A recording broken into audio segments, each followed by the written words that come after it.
বন্ধুরা নমস্কার। যতন কলম খান। আগামীকালকে ত্রিপুরা পশ্চিম কেন্দ্রে ভোট, 30টি বিধানসভা কেন্দ্রে ভোট হবে। বিধানসভার ভোট না, কিন্তু ত্রিপুরা পশ্চিম, আপনারা সাধারণভাবে পশ্চিম ত্রিপুরা বলেন, কিন্তু পশ্চিম ত্রিপুরা না, অফিসিয়াল নাম হলো ত্রিপুরা পশ্চিম। এই কেন্দ্রটিতে 30টি বিধানসভা আসন আছে। এই সবগুলোতেই ভোট হবে। ভোটের আগের দিন আজকে, অর্থাৎ আজকে 18 এপ্রিল, আগামীকালকে 19 এপ্রিল, আগামীকালকে ভোট হবে। ভোটের আগের দিন সবচেয়ে বড় দুটো প্রশ্ন। একটা প্রশ্ন হলো ভোট রিগিং মুক্ত হবে কিনা, গতবারের মতন হবে কিনা, না এবার একেবারে রিগিং মুক্ত হবে। এটা হলো 1 নম্বর প্রশ্ন। 2 নম্বর প্রশ্ন হলো সবাই ভোট দিতে যেতে পারবে কিনা, সবাই ভোট দিতে পারবে কিনা, অর্থাৎ শান্তিপূর্ণভাবে বাধাহীনভাবে মানুষ ভোট দিতে যেতে পারবে কিনা।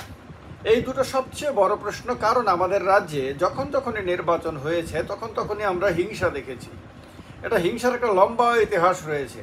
এটা এরকম না যে শুধু বিজেপি আমলে হিংসা হচ্ছে, এটা না, এটা বললে ভুল হবে, মিথ্যা হবে। বিজেপির আমলে হিংসা হয়েছে, কংগ্রেসের আমলে হিংসা হয়েছে, সিপিএমের আমলে হিংসা হয়েছে। হিংসা ত্রিপুরাতে একটা পরম্পরাতে দাঁড়িয়ে গেছে। নির্বাচনের আগে হিংসা, নির্বাচনের সময় হিংসা, নির্বাচনের পরে হিংসা, এগুলো একটা পরম্পরাতে দাঁড়িয়ে গেছে। এইবারের নির্বাচন এই পরম্পরাকে ভাঙতে পারে কিনা, সেটা হলো সবচেয়ে বড় প্রশ্ন। কারণ বিরোধীরা আপনার সাধারণভাবে আমাদের রাজ্যে 78-এর পরে, আমি আপনাদেরকে বহুবার বলেছি যে 78-এর পরে কোনো লোকসভা নির্বাচনে ত্রিপুরা রাজ্যে বিরোধী কোনো ক্যান্ডিডেট জেতেনি। এখানে যে দল শাসন ক্ষমতায় রয়েছে সেই দলের ক্যান্ডিডেটই জিতেছে। সেই পরম্পরা অনুসারে এইবারেও বিজেপির ক্যান্ডিডেটরা দুটো কেন্দ্রেই বিজেপি এগিয়ে রয়েছে, এ ব্যাপারে কোনো ডাউট নাই ওইভাবে পরম্পরাগতভাবে দেখলে। কিন্তু এইবারে বিজেপির দুজন সর্বোচ্চ নেতা আপনার প্রচার করতে ত্রিপুরায় এসেছেন। এই রকম যখন হয় তখন এইটাও একটা বড় প্রশ্ন, যে তাহলে কি বিজেপি টেনশনে রয়েছে? টেনশনে ডেফিনেটলি রয়েছে। কারণ কংগ্রেস এবং সিপিএমের দুজন ক্যান্ডিডেট তারা ময়দানে রয়েছিলেন। এবার তারাও প্রচার করেছেন। কংগ্রেসের ক্যান্ডিডেটের হয়ে প্রচার করার জন্য আপনার প্রিয়াঙ্কা গান্ধী এসেছেন। প্রিয়াঙ্কা গান্ধী কংগ্রেসের মধ্যে সবচেয়ে জনপ্রিয় নেত্রীদের মধ্যে একজন। যেমন নরেন্দ্র মোদী, অমিত শাহ বিজেপির মধ্যে সর্বোচ্চ নেতা, সেই রকমভাবে পদে না থাকলেও সবচেয়ে বেশি আকর্ষণীয় নেতা রাহুল গান্ধীর পরে প্রিয়াঙ্কা গান্ধী কংগ্রেস দলের জন্য। সেই প্রিয়াঙ্কা গান্ধী এসে প্রচার করে গেছেন এবং তার প্রচারেও যথেষ্ট সাড়া পড়েছে। আগরতলাতে প্রচুর মানুষ তাকে দেখতে গেছেন, তার ভিডিওগুলো মানুষ দেখেছে সোশ্যাল মিডিয়াতে, ফলে সাড়া জেগেছে। কংগ্রেসের ক্যান্ডিডেটও এবার প্রচুর প্রচার করেছেন রাজ্যের বিভিন্ন জায়গায় ঘুরে ঘুরে নিজের কেন্দ্রে, পার্লামেন্টারি কেন্দ্রেতে। তো এই রকম একটা অবস্থাতে বিভিন্ন সোশ্যাল মিডিয়াতেও যে দেখি আমি পোল হয়, সে পোলের মধ্যেও যেরকম আপনার রেজাল্ট আসে সোশ্যাল মিডিয়াতে, মানুষ ভয় ডর মুক্ত হয়ে যেরকমভাবে মত দেয়, তাতেও দেখা যায় যে অনেক শক্ত প্রতিদ্বন্দ্বিতা বিরোধী দলের তরফ থেকে এবার দেখানো হচ্ছে, যেটা ব্যতিক্রম আমাদের রাজ্যে। সাধারণত লোকসভা নির্বাচনগুলোতে এরকমটা হয় না।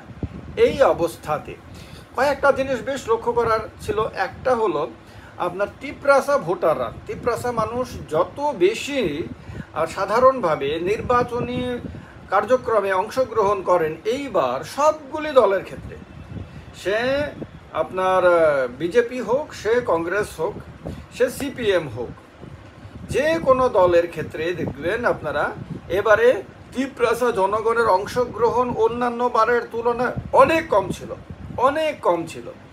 এমনকি অমিত শাহ র্যালিতেও প্রত্যাশার তুলনায় অনেক কম তিপ্রাসা মানুষের উপস্থিতি ছিল। নরেন্দ্র মোদীজির অনুষ্ঠানেও প্রত্যাশার তুলনায় অনেক কম ছিল তিপ্রাসাদের অংশগ্রহণ। বাঙালি লোক গেছিল অনেক বেশি, তিপ্রাসাদের অংশগ্রহণ প্রত্যাশার তুলনায় অনেক কম ছিল। কংগ্রেসের প্রিয়াঙ্কা গান্ধীর সভাতে তিপ্রাসা আপনার অংশগ্রহণ অনেক কম ছিল।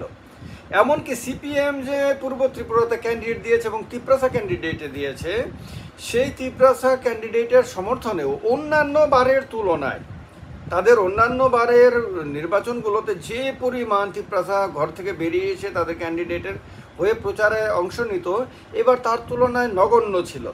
তো এই যে ত্রিপ্রাসাদের মানে নির্বাচনী প্রচার কার্য থেকে অধিকাংশের দূরে থাকা, এটা একটা ইঙ্গিতবহ ব্যাপার। আর বিশেষ করে যখন তিপ্রামথা বিজেপির সঙ্গে মিলেমিশে তিপ্রামথার লোক ক্যান্ডিডেট হয়েছে একদিকে পূর্ব ত্রিপুরা কেন্দ্রে, আর একদিকে তিপ্রামথার যিনি প্রধান তিনি দুটো কেন্দ্রে ঘুরে ঘুরে ব্যাপকভাবে প্রচার করার চেষ্টা করেছেন বিজেপির হয়ে, এবং তিনি ত্রিপ্রাসাদের মাসিহা এইরকম একটা ভাবমূর্তি তিনি তৈরি করার চেষ্টা কয়েক বছরে করেছিলেন। সেহেতু এটা খুব ইম্পর্ট্যান্ট যে ত্রিপ্রাসাদের এত কম অংশগ্রহণ কেন, এটা একটা বড় জিনিস দেখা গেছে।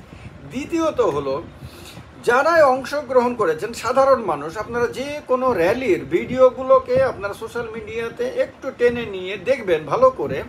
সাধারণ মানুষ যারা বিভিন্ন বক্তাদের সামনে বসে আছে, বক্তাদের ভাষণ শুনছে, তারা তাদের অ্যাটেনশন বেশি গরমের হাত থেকে বাঁচার জন্য বাতাস করতে, হাততালি দেওয়াতে বা উৎসাহ উদ্দীপনা প্রকাশ করাতে বা চেহারার মধ্যে কোনো আনন্দের প্রকাশ বা উৎসাহের প্রকাশ বা ক্যান্ডিডেটকে জেতাতেই হবে, দলকে জেতাতেই হবে, এরকম কোনো প্রতিজ্ঞার ছাপ চেহারার মধ্যে দেখা যায়নি।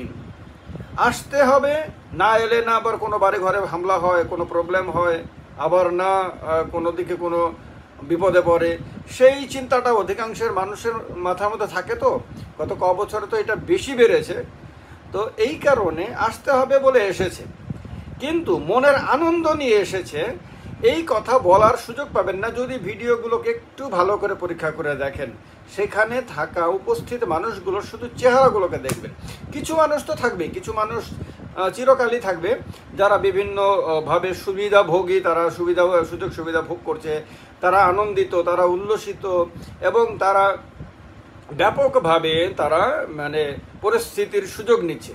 তো এদের কথা বাদ দিয়ে আপনি যদি সাধারণ হাজার হাজার মানুষ যখন আসছে, এই হাজার হাজার মানুষের মধ্যে 1-2 হাজারকে বাদ দিয়ে দিন, বা 1-2 হাজার কেন, কয়েকশোকে বাদ দিয়ে দিন, বাকিদের চেহারাগুলোকে পরীক্ষা করে দেখবেন যে তাদের চেহারার মধ্যে কিন্তু উৎসাহের কোনো ছাপ ছিল না।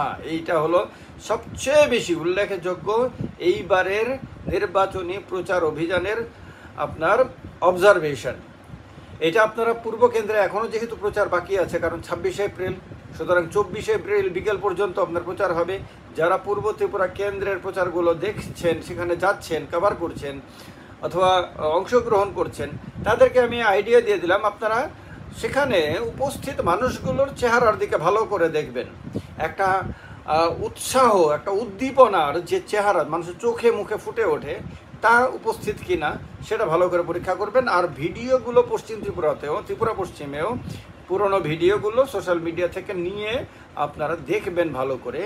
এইটা কিন্তু একটা বড় ইঙ্গিত। এইরকম একটা অবস্থাতে অনেকে মনে করছে যে যদি সব কিছু ঠিকঠাকভাবে হয় তাহলে ব্যতিক্রমী কিছু ঘটতে পারে, কিন্তু আমার মনে হয় পরম্পরা যে রয়েছে সেই পরম্পরা খুব সহজে ভেঙে যাবে বা ভাঙতে দেওয়া হবে, এই রকম পরিস্থিতি এবারে এখনো দেখা যায়নি। তো তার কারণেই আগামীকালকে কি হবে সেটা তো মানুষের ওপর নির্ভরশীল। সাধারণ মানুষ কাকে ভোট দেবেন, সাধারণ মানুষ কোন দলকে আপনার দিল্লিতে পাঠাতে চাইবে, দিল্লির ক্ষমতা দেখতে চাইবে, এটা তো সাধারণ মানুষ যখন ভোট দেবেন তখন বোঝা যাবে তারা কাকে ভোট দেন, কোন পার্টিকে ভোট দেন, এবং কাদের কথায় তারা বেশি বিশ্বাস রেখেছেন, এটা বোঝা যাবে। তবে সবচেয়ে বেশি ইম্পর্ট্যান্ট হবে যদি ভোট অবাধ হয়, মুক্তভাবে হয়, স্বাধীনভাবে মানুষ যদি ভোট দিতে পারে, কোথাও কোনো ভয় ডর দেখানোর কোনো ঘটনা যদি না ঘটে, কোথাও যদি সিসিটিভি ভেঙে ফেলার কোনো ঘটনা না ঘটে, কোথাও যদি আপনার ভোটিং কম্পার্টমেন্টের যেখানে মানুষ গিয়ে ইভিএমে আপনার ক্লিক করে ভোট দেয় তার সামনে কেউ গিয়ে দাঁড়িয়ে না থাকে, যদি কেউ আঙ্গুল দিয়ে দেখিয়ে না দেয় ওই বাটনে ক্লিক করো এরকম যদি কেউ দেখিয়ে না দেয়, কোথাও যদি ভোট কর্মীরা পক্ষপাতিত্ব না করে, কোথাও যদি ইলেকশন কমিশনের আধিকারিকরা পক্ষপাতিত্ব না করেন, কোথাও যদি কোনো গড়বড় না হয়, কোথাও যদি কোনো ঝামেলা না হয়, সম্পূর্ণ গণতান্ত্রিক উপায়ে যদি ভোট হয়, তাহলে তার চিত্র, তার মানে সেই রকম নির্বাচনের মধ্য দিয়ে যে দল জিতবে সেই দল ডেফিনেটলি গৌরব করে বলতে পারবে যে আমরা মানুষের ভোটে নির্বাচিত হয়েছি। আর যদি সেই রকমভাবে যদি ভোট না হয় তাহলে সেই গৌরব থাকে না, থাকবেও না। এটা গণতন্ত্রের জন্য সুস্থ বিষয় না। আরও মানে আনন্দের বিষয় না, গর্বের বিষয় হতেই পারে না একেবারে। তো তার কারণে আগামীকালকে সারাটা দিন এটা দেখার বিষয় থাকবে। সবাই কৌতূহলের সঙ্গে দেখবেন যে ত্রিপুরা পশ্চিম লোকসভা কেন্দ্রে ভোটটা কীরকম হয়, ভোটটা গণতান্ত্রিক হয় না অন্যরকম হয়, আর এক্ষেত্রে নির্বাচন কমিশন তার দায়িত্ব ঠিকভাবে পালন করে না গাফিলতি করে, দেখার কৌতূহল থাকবে। সবাই মিলে দেখবো আমরা। ভালো থাকবেন সবাই। নমস্কার। যতন খুলুমকা।